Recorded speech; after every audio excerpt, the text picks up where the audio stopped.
Okay. Hello and welcome to today's class. So I have my little one has somehow started sleeping in the morning. And so after I drop my oldest off, I've had like this spontaneous hour of my life that I the whole house is quiet and it's just me. And it's been so many years since that's been my reality, and it's been so lovely. And so I've started reading a book, and it's nothing, um, I mean, I think everything is spiritual, but it's not like intended to be like a spiritual book in any way, sense or form. I got it from my dad's partner, and she used to be a school teacher. So it's like a, yeah, from like English literature type of book. It's called The Times Are Never So Bad. And I read a line in the introduction, not even in the book, but in the introduction of the book. And it has like put me into such like reflection. And I will read it to you, and then we'll have a little chitty chat about it, and then move into our movement after we apply some of it to Chinese medicine. And another thing I like to add is whenever I move into places of reflection, or you could call it introspection, I find it I find it really interesting, mostly for my amusement, to layer like the different ways that I've understood things. And so I'll often add, like, if something happens or if I end up in a contemplation from a book, I'll add the lens of yoga for my understanding. I'll add the lens of Chinese medicine. I'll add the lens of like, yeah, like I'll reach out to friends. One of my girlfriends is really into astrology, so I'll be like, "Hey, what's going on right now that would da da da da da," and then she'll break that in, and um, there's like a whole field on how different muscles of the body are correlated to different emotional, what would be the word? Emotional symptomologies or ways in which we get stuck in life can be correlated to different muscles. So, for example, if like your calf muscle's really bothering you, it is potentially because you're not stepping forward in your life, things like this. So I like to layer things, and I find part of it can be fun because it's just interesting to see like what sorts of things come up when you do that, and to see if any of them are relevant to you at all. Um, and sometimes it's just a way of sort of sifting and sorting through content that might seem too complex if I don't bring it into my brain first. But in the end, all of this is just content. Even the chakras, they're content. Chinese medicine theory, it's when we're talking about it, it's content, but when we're living it, it's embodiment. And so um even this conversation at the very end of all of it, it's like, what's happening inside the body? What are you really feeling? And there's no content needed for that. It's to strip the content away and just to feel. And then to ask the question with so much curiosity and honesty and also innocence of like, so where do we go from here? What do we do with this content that I've found inside of my body, or the way that my body's moving? What do we do? And that for me is really like the most helpful, when we don't need to say like, this happened because, or I'm this way because of my childhood, or because of this, or because of that, but it's, I'm this way right now, and what am I going to do with that? Who am I becoming? Where am I taking this body of mine? And in that, I will read. It's just brief.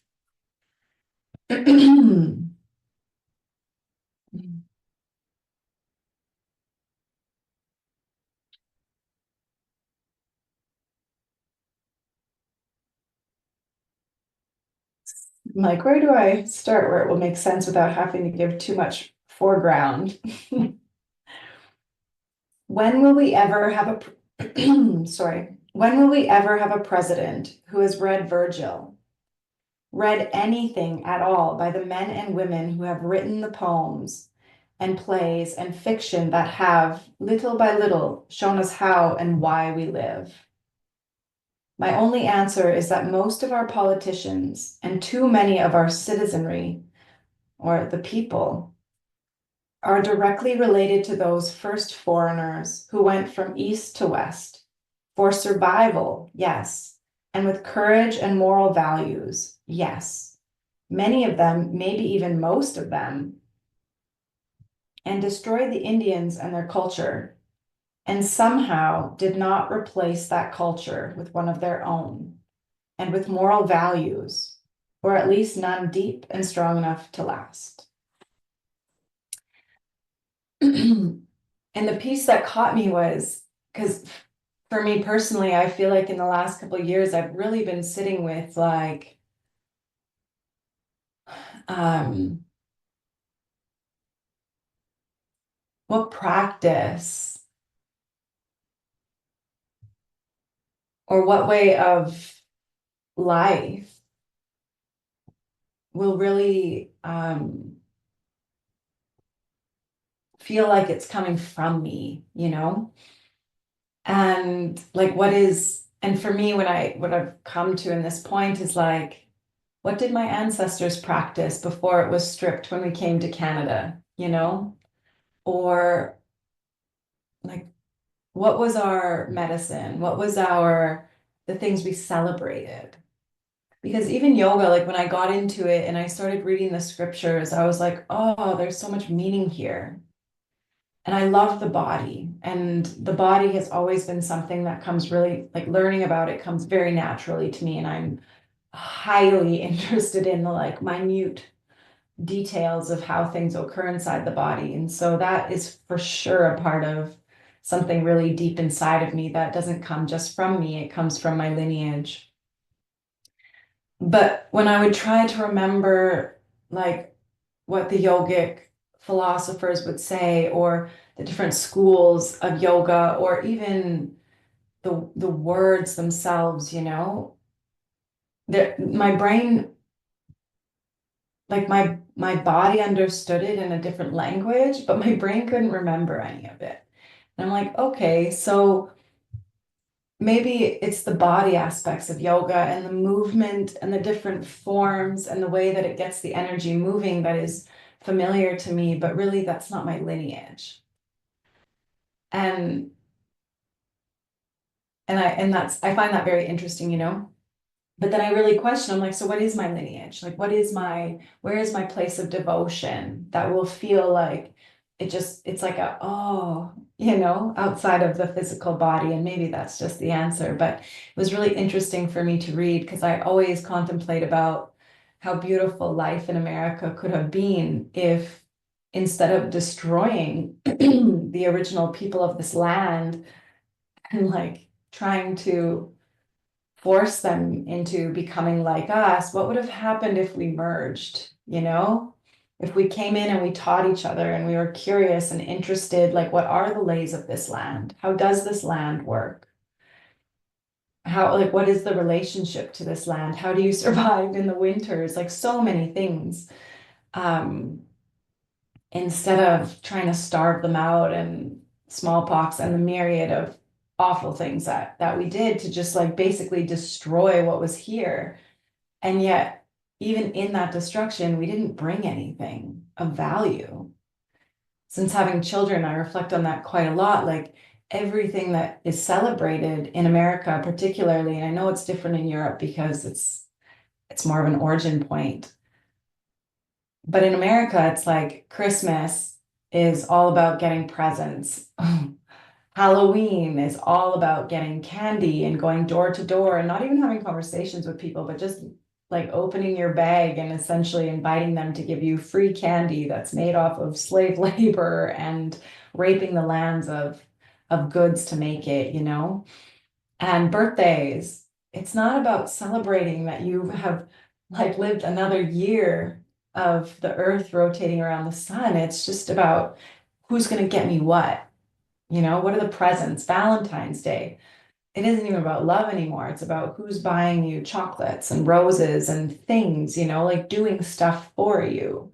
There's no roots to anything that we celebrate here. And it's never been so glaringly obvious since I had children and this like desire to live differently.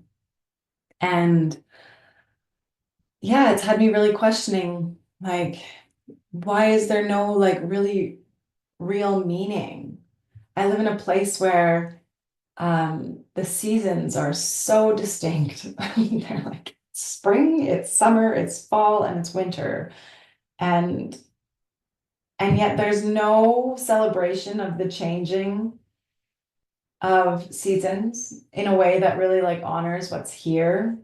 Everyone starts to bring in different things like, oh, Chinese medicine, and we bring in Ostera and we bring in things from other places. But I feel like it isn't coming from people. It's like trying to find something, that creates meaning. And when I was thinking like how this relates in Chinese medicine and what we've been talking about here, in the spring we talk about this like what's our vision? What's our vision of our life? What's the action plan to get there? And when I think of pioneering, like the vision was so clear and the actions were so clear and everyone was along for that, like there was strong mission happening. And so it's not a part of the wood element that was missing. But when I was reflecting, like, okay, well, where do we get our vision from? Where do we create our action plan from? What creates that like courage and push to like go and do something that is out of the ordinary and moving into territory that we know nothing about? I mean, even being a part of animals in America, like I think about on pioneering like bears. All of a sudden you're in a land of bears and so many different creatures that you wouldn't have known about. And so there's this strength and determination that's taking people forward. And then the thing that I was like, okay, so when we think about like moral value and we think about like meaning, or as they said, we didn't replace it with a culture of our own culture.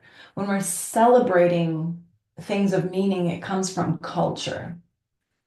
And when you go to these third world countries, they're full of culture.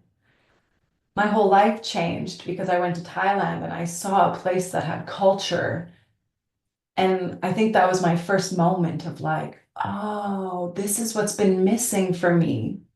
In this moment, I'm like, oh, oh, there it is. I'm glad I'm talking this through with you all because I just figured it out for myself. It's culture that's missing, like we're missing culture. And culture is such an important piece because culture comes from lineage. Culture comes from past. It comes from the wisdom that comes from lived experience, which is, it's passed forward.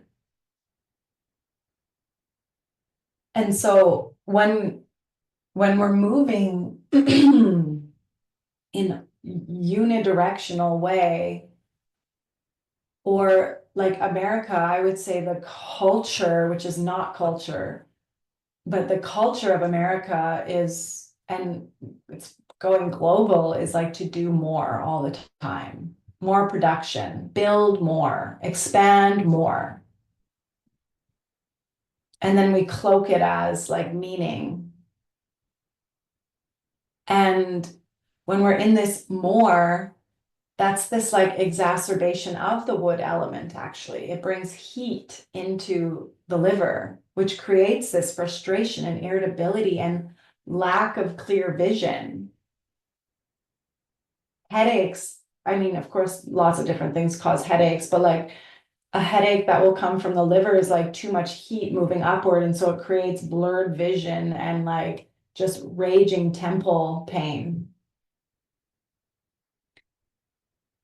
But the blurred vision. And so people are in this like, we're going, going, going, and they don't know where they're going. And we never stop to think, where are we going? But in order to do that, it's really the water element that offers us culture and lineage and purpose. Like, it's where our dharma lives. And our purpose is what gives people meaning. And without meaning, it's like the forward movement isn't anchored. It's just kind of floating around, feeling aimless and meaningless. And when I talk to a lot of people, even in the wellness industry, that have been at it for like 20 years, often they're feeling like they don't even know where they're going or what they're doing or what their purpose is.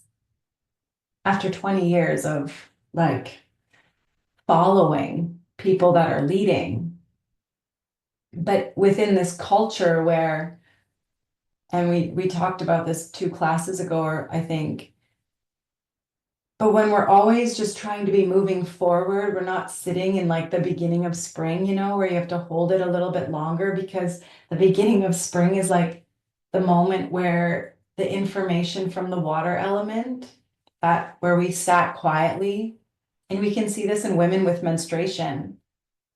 We don't live in a culture that is built around women and how their bodies work. We live in a culture that is built around men and how men's body works, which is pretty much the same, you know? They have testosterone, which is like, go, go, go, do, do, do. Be with people, create, create, create.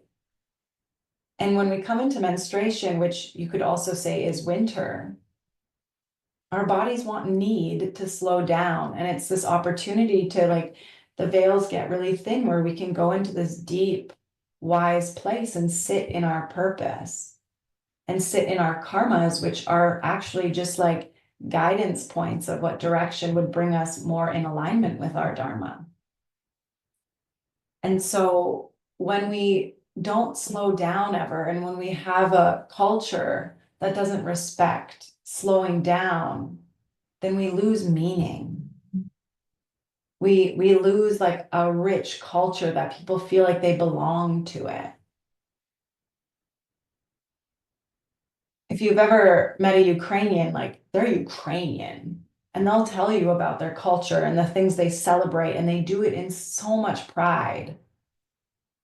And you know a Ukrainian from like a mile away. You can see their work ethic. They have like a build of body that is like meant to work. They have posture that is like, it's oriented to working hard and going for it, but they know why they're doing that, which is why they can all work so hard. And in America, we have this culture of like exhaustion, because nobody knows why they're doing what they're doing. They're just doing production because that's what they're told, but there's no meaning behind, what are we really creating here? What are we celebrating every year that's worthwhile, that has meaning, that allows us as a people to feel a sense of togetherness and a sense of us as a group are creating something. And so when I sit and reflect about, we forgot to replace the culture when we terrorized these lands, it seems like so sad to have not only decimated a culture that existed that was for the land and that was not based on taking, but rather reciprocity. We just walk in paying no attention because we're not looking for meaning. We're looking for, we're looking for vision of expansion. That's all we see is expansion, building expansion. And yet we had this beautiful seed that we could have expanded upon, but you have to go slow enough and understand how to take rest in order to see how meaningful something is, to live with the land the way that the natives did, or the indigenous people of the land did. You have to slow down to see that that's meaningful. And you have to slow down enough to be able to hear them over top of what your vision is. You know, you have to slow down enough to hear yourself in order to understand what you're looking for, even, let alone what the meaning of that is. And so many times it's like I started the process of like, okay, slowing down. My feminine line, oh my God, they are just so fast. I always joke, my sister thinks it's funny now too, because she's found contentment in herself. We never used to be able to joke about our different ways, but now we really can, and it's such a blessing. But she like will wear she has like 8 different pairs of mop slippers. And so she just like puts these things that mop her floors while she walks around. And she's like shuffling her feet all the time, all day long, as she's like running around the house. If you go there and you're like, sit down, she'll make you tea and take care of you in such a beautiful way, but then she can't sit down and join you for it. She's like cleaning the fronts of the cupboards or cleaning out her fridge. Like she just can't stop moving. And my mother, same. She'll make everybody a dinner and she can't sit and eat with us. She's in the kitchen tinkling about, judging the dinner, you know? It's so fast, and it's so interesting because for me, that's been such a big piece of my practice. It's like, okay, how do I slow down? And then the more and more I actually invite myself to slow down, so much more meaning comes from it, because I think it's the opposite of what our culture teaches us. And of course, so much friction comes from it too, because once you start to slow down, things become more intimate. Things become more sensory. You notice life. You notice how people are moving. You notice how nature's moving. You notice how messed up the system makes children. You like, there's just so many things about how the system works that you start to notice that has nothing to do with the humanity of the people in the system. And then it's like the rage against the machine begins in the most soft, subtle, but like dedicated way. And yeah, I'm just talking about all of this because I find it very important, but maybe it's something to reflect on, like, do I have a true meaning? What is the meaning of my life? What culture? And maybe some of you have really strong sense of culture, and I hope you realize how lucky that is. If there's anything in my opinion that gives purpose, it's a sense of culture. And again, because culture comes from our family line, it comes from lived experience. It reveals to us what our dharma is, because if we go into the teachings of Chinese medicine and the water element, it's like that's the space where you go to come back to the orientation of your purpose, to come back to the orientation of yourself, to come back to what in the past really worked and what in the past didn't work, and what didn't work is mine to transform into something that does work. But all of that stuff that we do, why do we do it? Do you know why you're doing it? And it's almost like we're not supposed to talk about it, but it's instincts. It's survival instincts. All of the adaptations that your nervous system and your body make are instinctual to help you survive. And that survival is to continue our species forward. It's like the most mammalian thing to do is to keep your species alive. And we're at now this point in society where people are committing suicide all the time. Children are, where grandparents don't really care to be involved in their children's lives or in their grandchildren's lives. They're too busy or too tired. We're at this point where people, and I have 0% judgment on this, because this is the real culture we're living in. There is no culture, because we aren't living from this species mammalian animal body place. We're living from like frontal lobe overdoing. It's exhausting. But we're living in a time where many women are choosing not to have babies. And again, I say that with no judgment. I say that with total understanding of why you wouldn't. Even though I have kids, I totally get why you would not want that, living in the way that we do. But so this system that we've created that is supposed to support people is actually taking people so far out of their instinctual bodies, their body where it is linked also to their purpose, to their culture, to their family lines, to the land. And when you take people out of that, we lose the desire to keep our species continuing forward. I even have this beautiful woman as a friend. She's an older woman and she's gone through so many different renditions of life, and she's moved and lived all over the world. And she even is like, I don't even know how much longer I want to be here. This place is crazy, you know? And that's so interesting to have this part of our, like how our existence, our basic biology is constantly in adaptation to live.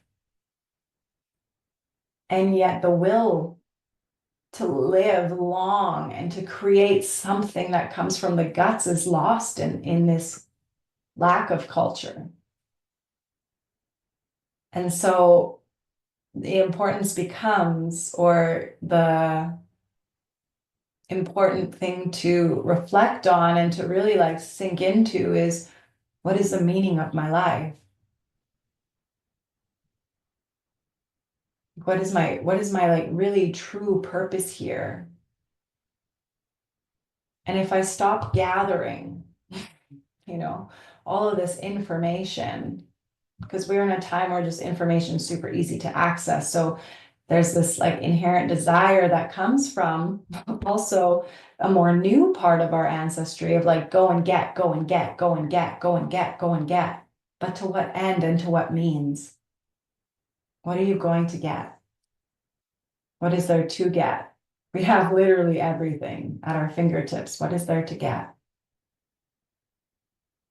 And so I invite you to really sit with that. What is the meaning of my life? What is the purpose?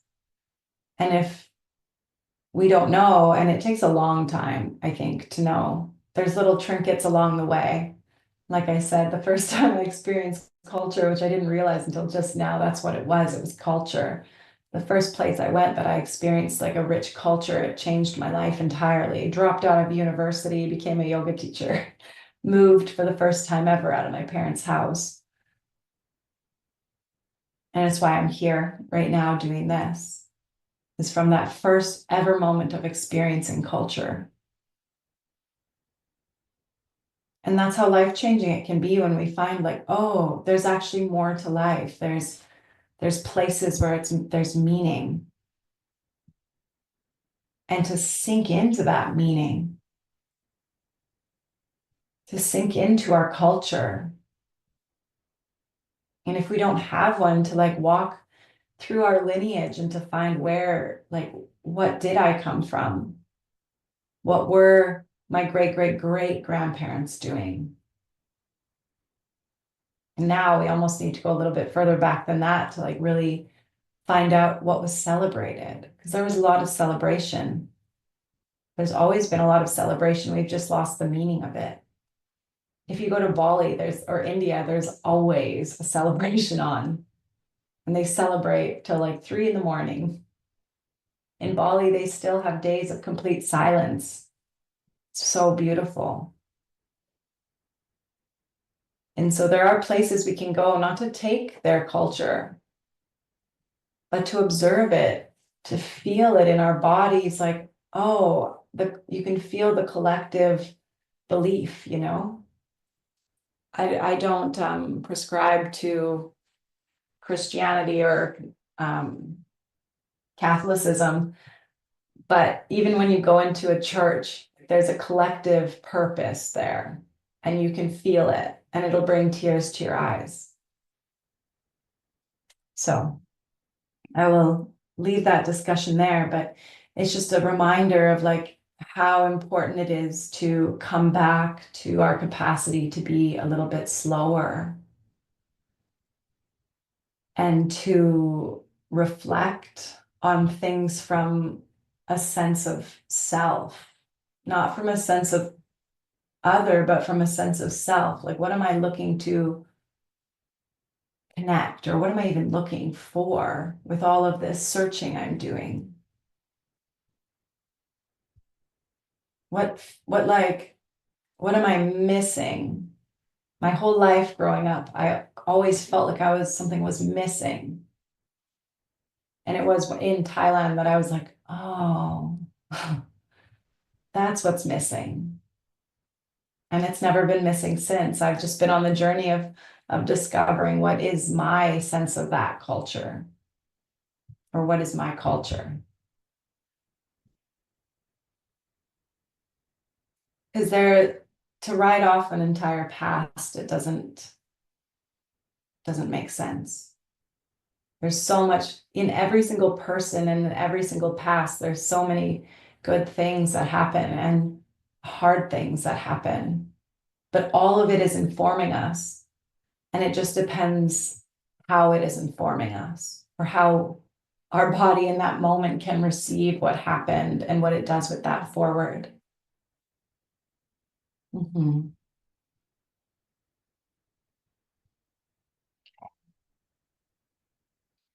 That's if you're sitting and you feel like you need to stand up and give a little shake before you sit longer, you can. If you're used to sitting, you can stay sitting. Mm.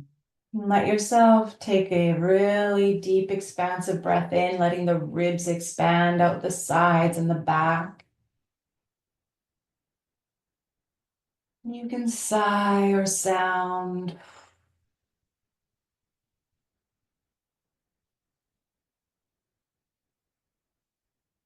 And inviting yourself into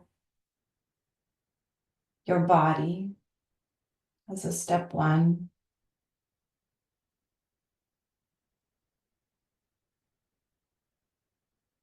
I find with the body, it's like a book. When you buy it, even if you don't read it, it's just sitting there on your shelf. It begins to inform you somehow because you made the choice to invite that wisdom in. I find the body is a bit the same. When your mind comes to a place of like, I want to know my culture, or I want to know my purpose or my meaning. When you close your eyes and you invite yourself in, if you follow what happens, often your body will drop itself into what you were just feeling or hearing or reading about, because it wants to teach. It wants to remind you of these things, or where those things live in you.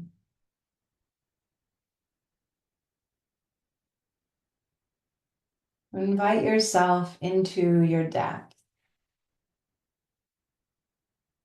And if lying down or legs up the wall is an easier position for you, or even sitting on a chair, you can sit how you need to so that you can enter your depth without your physical form getting in the way of that depth.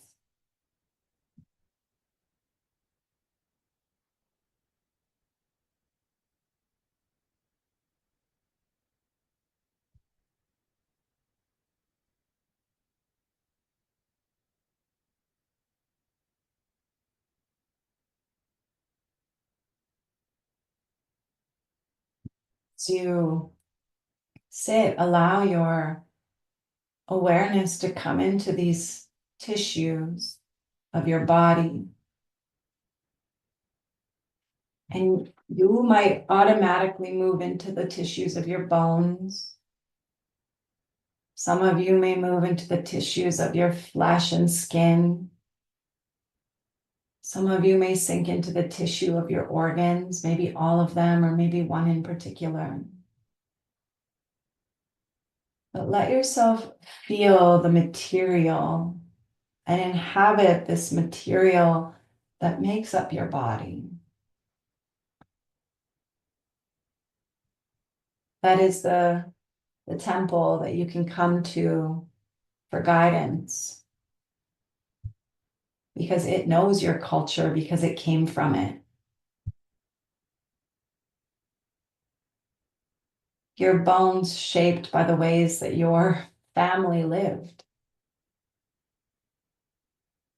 The color of your skin shaped by where your family lived. The way your hair is was shaped by your family. Even the way you breathe was informed by your mother, and the way that your heartbeat was her heartbeat. And her heartbeat was her mother's heartbeat, and her mother's heartbeat was from her mother's heartbeat. The way our cells of our heart beat is informed from our family, irregardless of our relationship to them. So if we can, even if just for a brief moment, let go of all of our stories and simply come into this tissue that makes our body and feel its age and feel its wisdom.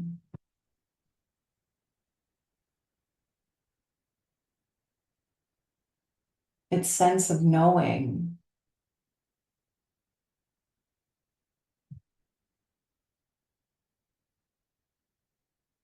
Allow yourself to sit in that dwelling of your tissues wherever you landed and breathe.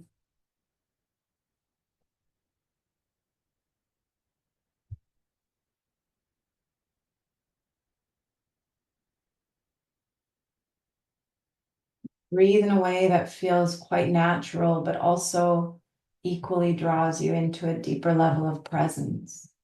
And that'll be a little bit different for each of you.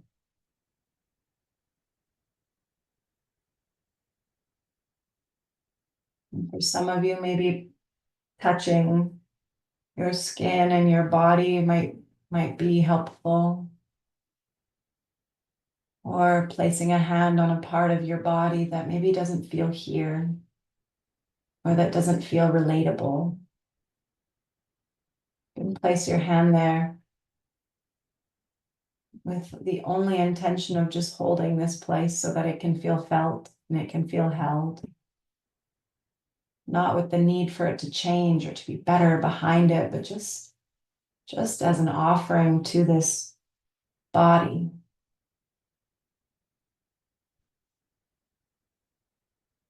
The brain isn't a place to sit when you're looking to know something. When you're looking to sit in a place of knowing, of certainty, that's when you sit in the tissues of your body, because they come from knowing. Your mind is constantly being reformed. It's constantly changing. But your body holds the belief systems of your past. Your tissues hold the knowing of your ancestors and the adaptations they took to survive.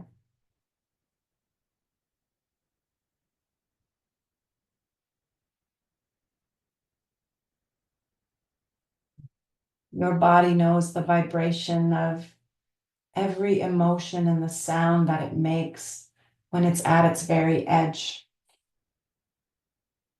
when expression can no longer be kept in, not from hardship, not from joy. Your body and its cells have felt them all through you and through your ancestors. Mhm.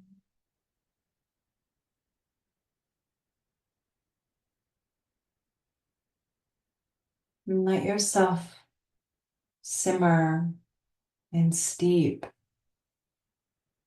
in the feeling of your tissues.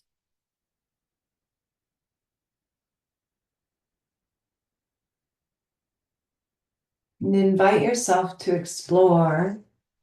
And I won't sound because I don't want to take you from it, but especially if sound is uncomfortable for you, invite yourself to sound into your tissues.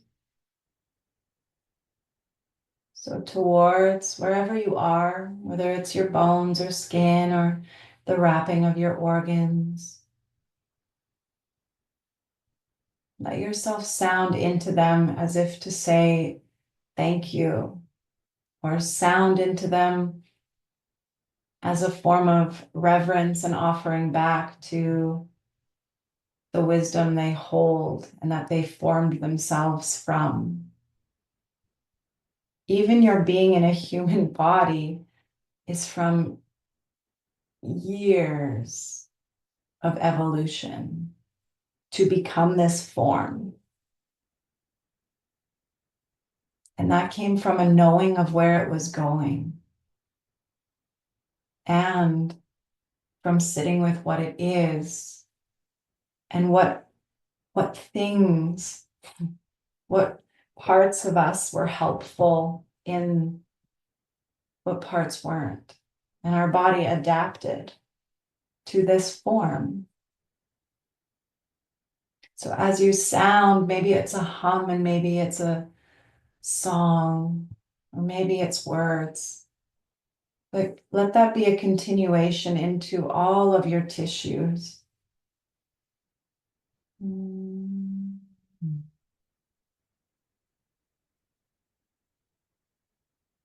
If you're not sure which sound or vibration, let your body tell you, that one I can feel. You'll feel the tissues vibrate. They'll absorb the vibration that's theirs. And so you might have to move through different ranges to find which frequency vibrates your particular tissues. Is it Om? Is it Ha, Ma, Ah, Z?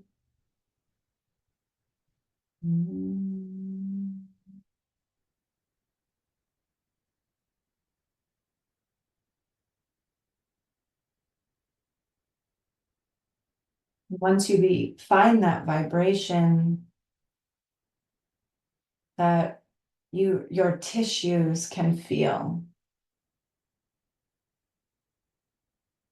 let that vibration show you what tissues aren't receiving and potentially adjust the way you're holding your jaw or your neck or your throat or chest or the way you're sitting to awaken that part of your body to receive the vibration of your sound as well. So that the whole body eventually is sitting in a place where it can feel the sound you are making reverberate through the whole thing, even those little crevasses of your brain. The fact that your brain developed the way that it was so that it could have the most mass by having all of the folds. It's brilliant the way we've adapted.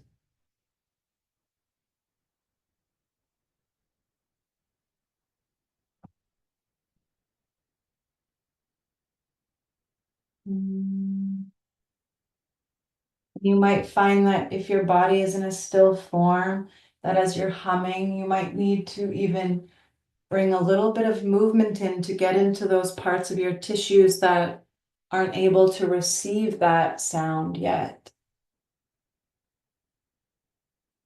Or you can change the way your still form is.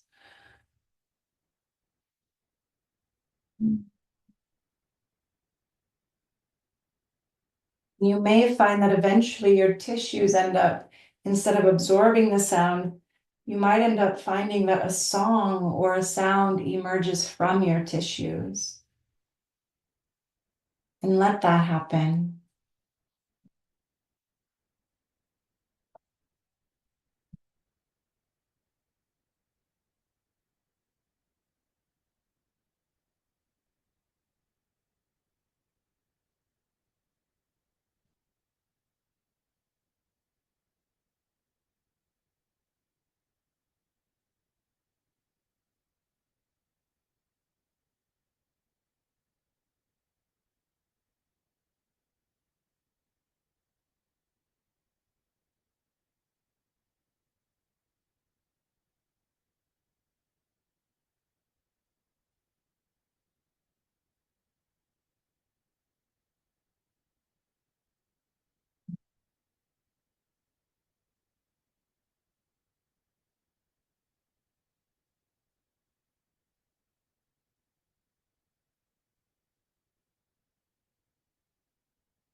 making yourself continually sound. You may find that you reach a place where the sound will change in order to vibrate.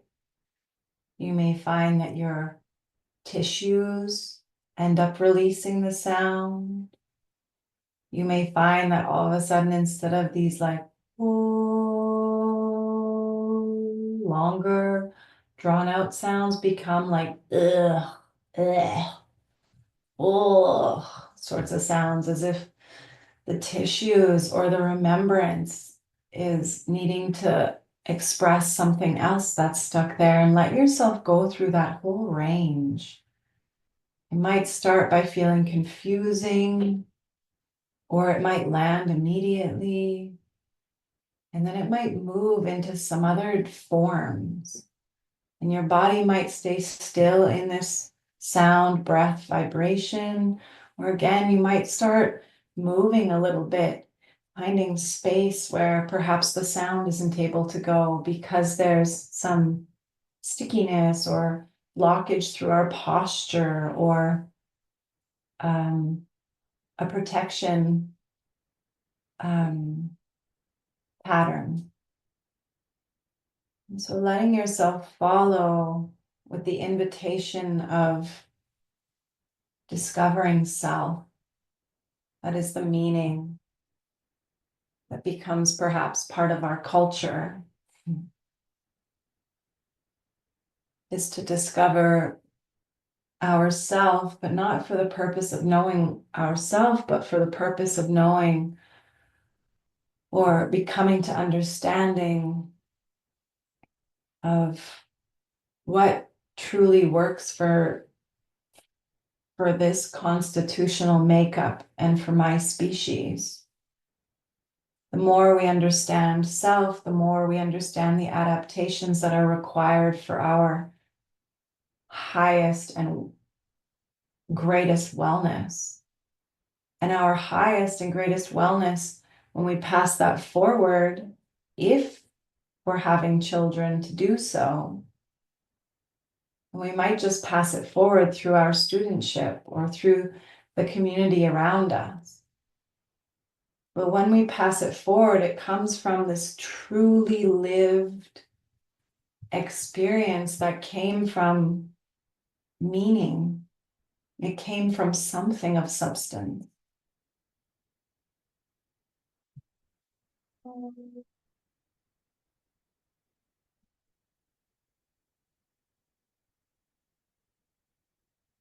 In Chinese medicine, they say you can move things in 3 ways: breath, movement, and what you cannot move through breath and movement, you can move with sound.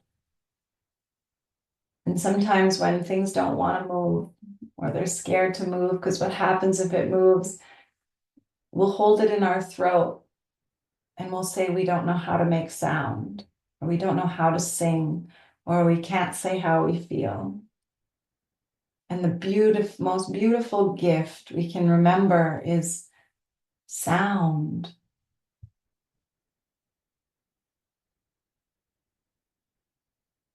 How to express through sound, because sound creates so much movement, and it can move in our bodies and we can move sound out of our bodies.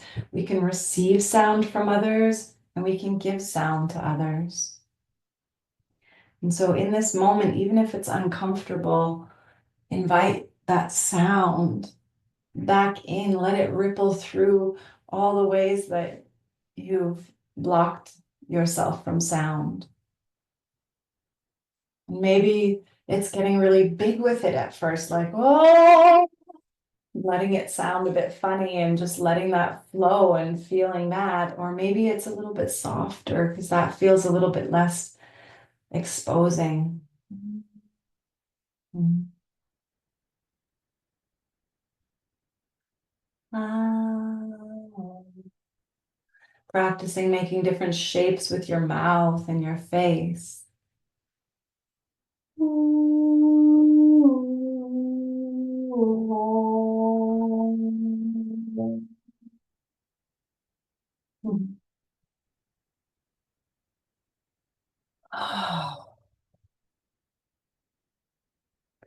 Just a moment longer with this.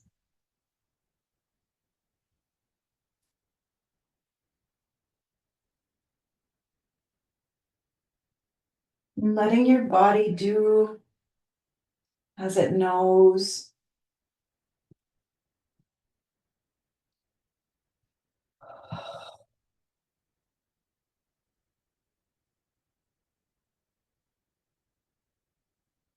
Finishing your sounding unless you're onto something, and then continue.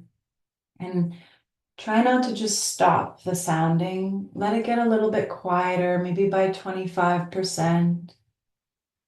Once the body regulates to that, then quieter another 25%. When the body gets used to that, sliding from 25%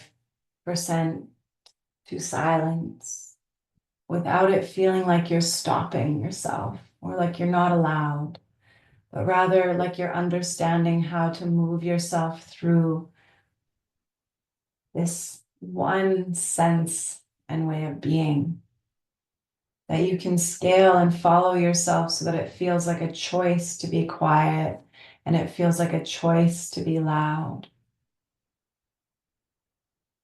And that you can slide along that scale of speaking and silence, or listening, speaking, silence.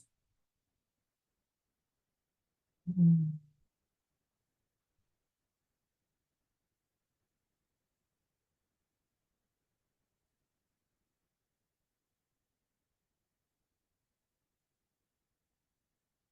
Mm. And come into your Kapalabhati breath. So we go from this really free space of sounding and feeling our sound or receiving the vibration through the tissues of our body, through this part of us that sits a lot more in the known than our mind and our thoughts and our beliefs do. Then we'll come into Kapalabhati, which is more of a specific rhythm that moves energy in a, well, of course, it'll be unique to each of us, but it's directional. So we'll do 3 rounds. You can do as many pumps as you can do well. I will count for 50. And then you take your inhale from your crown to your navel. Exhale from your navel to crown 3 times to cleanse and to create a bit of cleansing or washing away the vibration of the Kapalabhati before you begin your 2nd round and 3rd round. Tip of your tongue is at the top of your mouth, just behind your teeth. If you're feeling tired, your palms can be face up. If you're feeling anxious or too awake, your palms can be face down, with the pointer fingers and thumbs just touching ever so gently. Make sure your hips are higher than your knees. Take a really deep breath in. This one release either through a slow sigh out your nose or a sigh out your mouth. And deep breath in from crown to the belly as you begin.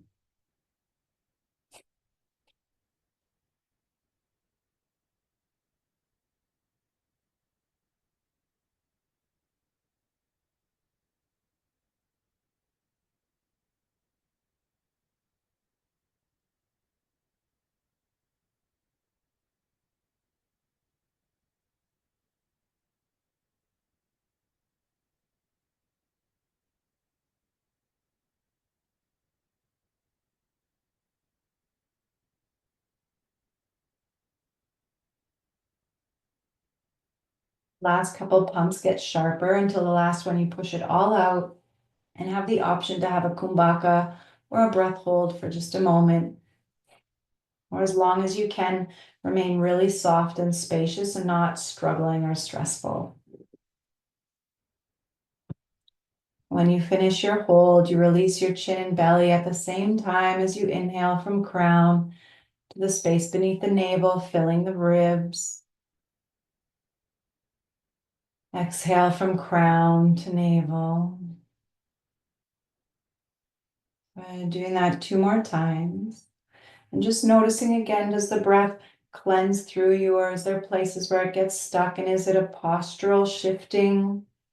Not a propping, but just a shifting to find where does the breath flow the most easeful.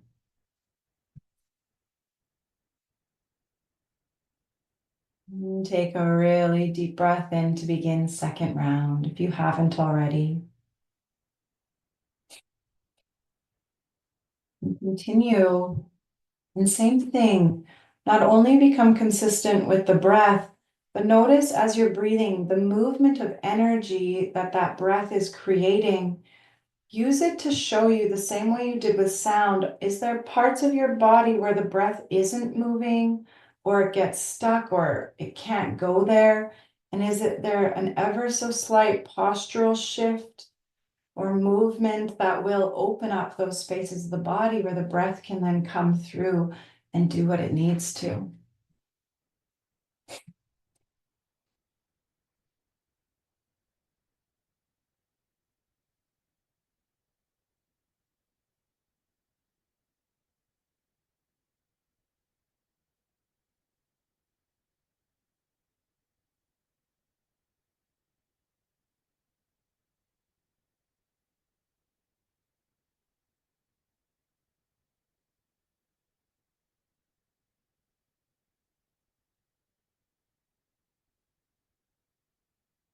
You come to the end of your pumps a little bit sharper. And the last one pushes all the breath out, and you do or don't take a kumbhaka. The hold is very soft and spacious and introspective.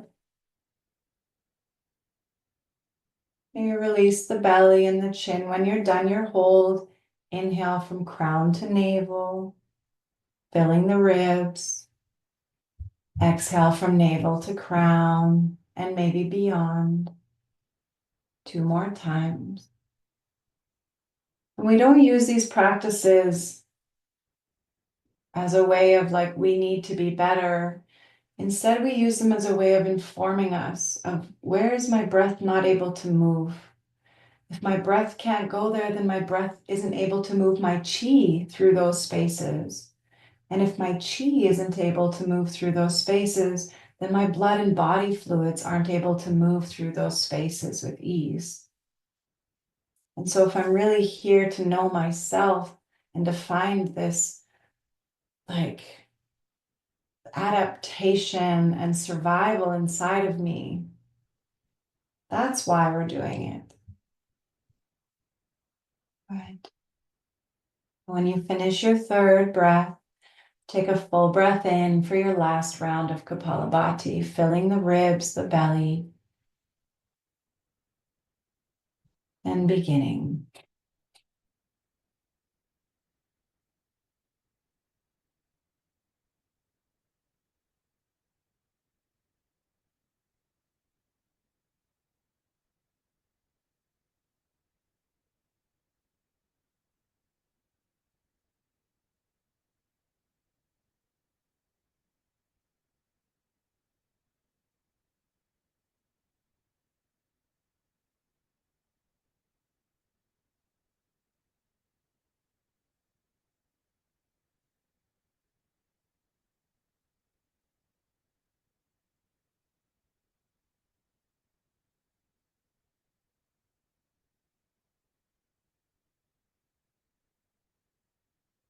Last 5 pumps are sharp till you push all the air out. You can offer yourself a gentle kumbhaka or breath retention.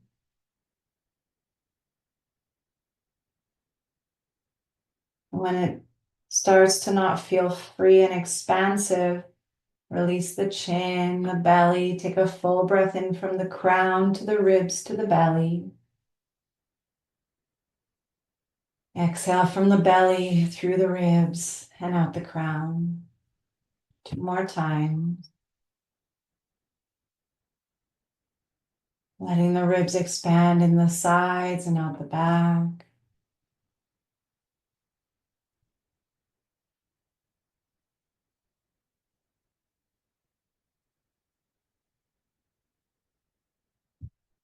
Depending on your comfort, we'll just drop into a gentle meditation. You can stay seated. If you're not used to sitting so long, you can come into a Shavasana position or even legs up the wall or a restorative posture. Wherever you go, when you get there, stay with yourself. What what speed and which way of movement would you need to take to stay with yourself and with the created sensation?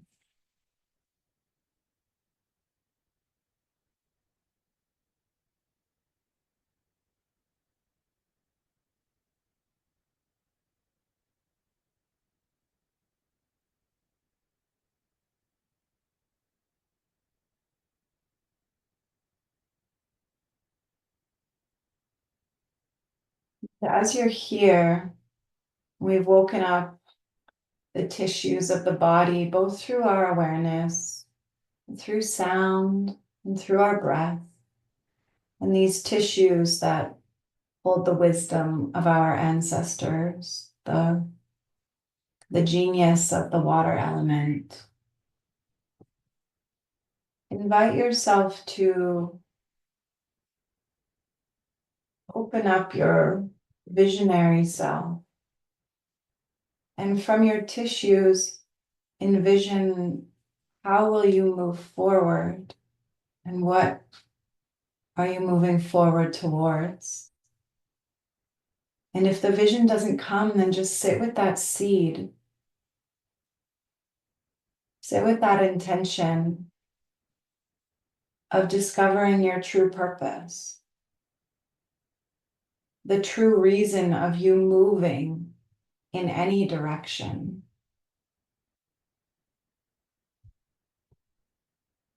Because it's really not any direction. It's the direction of your life. It's the direction of your survival. It's the direction of the wisdom that you will pass forward or around. So let yourself sit with that seed.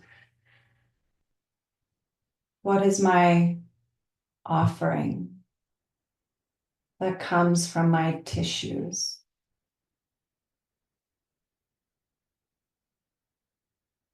The type of offering where it doesn't make sense, maybe, but you have to do it because your tissues couldn't handle if you don't.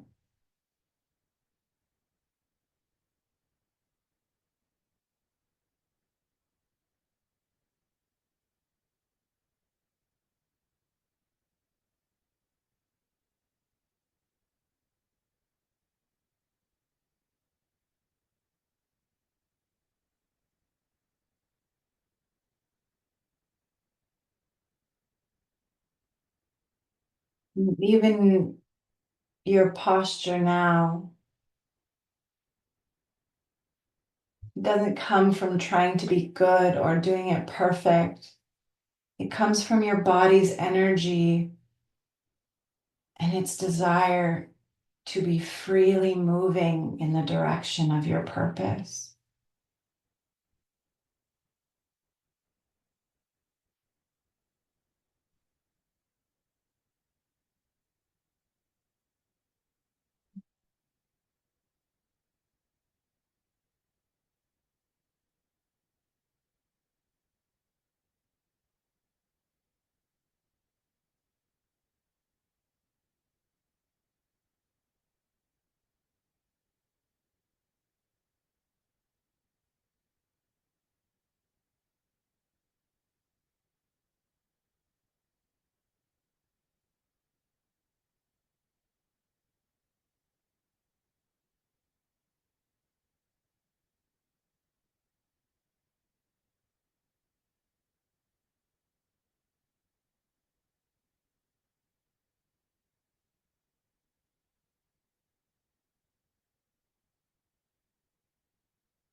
And send a sound into that intention or into the seed or into your tissues that are like, I'm ready to come back to my offering or to continue on exuding my offering. And using that sound as a way of sealing this into your knowing or into your tissues, the place of knowing. Mm.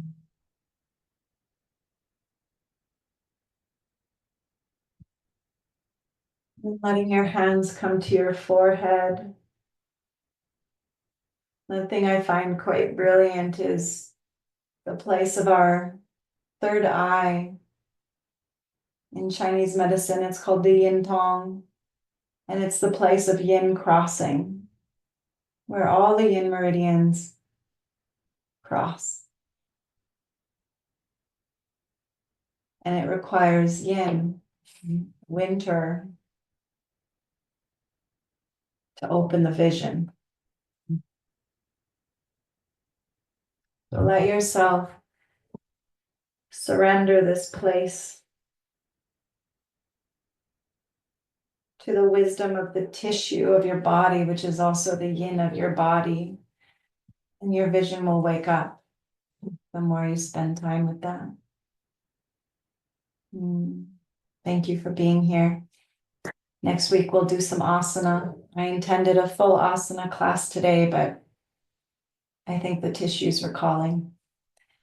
And finding how our tissues awaken the vision of the wood element, which is where we are now. Thank you. Satnam.